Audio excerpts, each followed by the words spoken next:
this video, I'll showcase how to use the .map method when working with arrays in JavaScript to improve readability and performance. Let's go.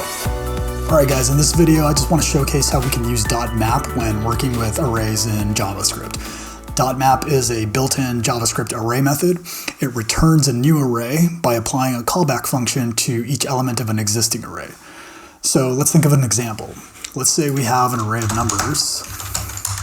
Call it numbers. And this will be something like this. And let's say we wanted to double each number in this array, and then filter the array, and then reduce the array to one number.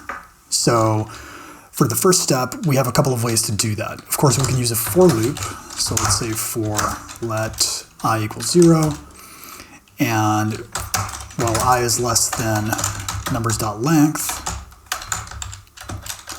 then add 1 to I. And what we need to do here is for each iteration, push the result to an empty array. So first we need to declare an empty array. Let's call it doubled. And now we can say numbers at that index and then multiply it by 2. And again, we push the result to doubled, right? So say double.push. And now if we console log doubled,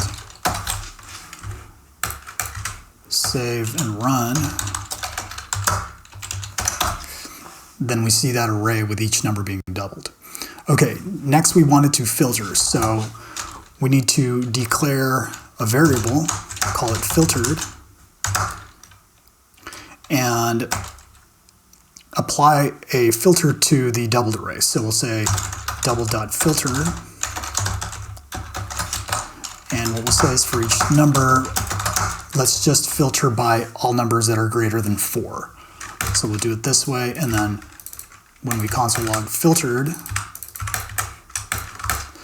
then we can see it's filtered by all numbers that are greater than 4.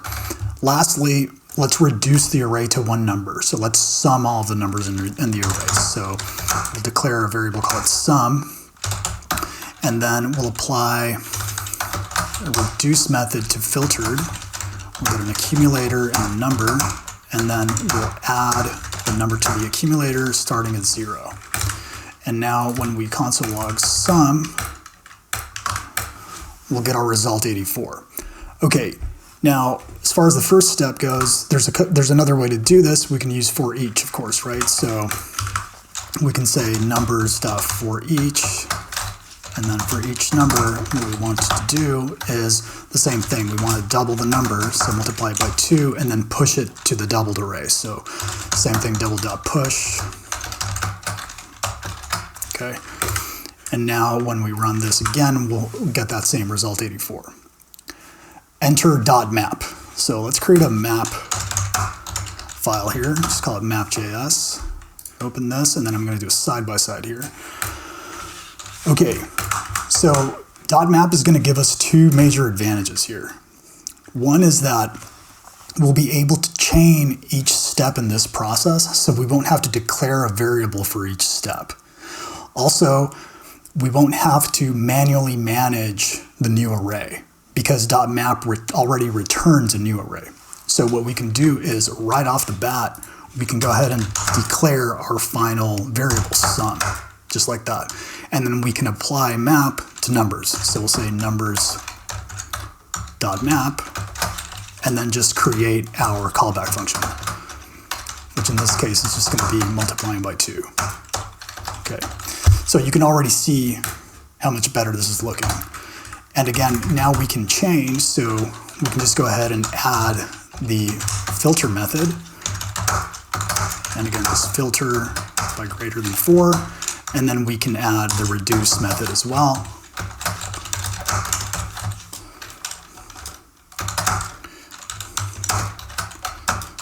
Add number starting at 0. Okay, and so when we run this, let's say, we'll get that same result, 84. Okay, so you can see the code is much shorter. It's more expressive. It makes it easier to understand. It's easier to debug. It eliminates the need for this explicit array manipulation. And this can really improve the performance of your code, especially when working with large data sets. So this is a way that we can improve both the readability and the performance of our code when handling array transformations. All right, guys, so that's it for this video. Thank you so much for watching. I hope that was helpful. If it was, please like, comment, subscribe, and I will see you on the next one.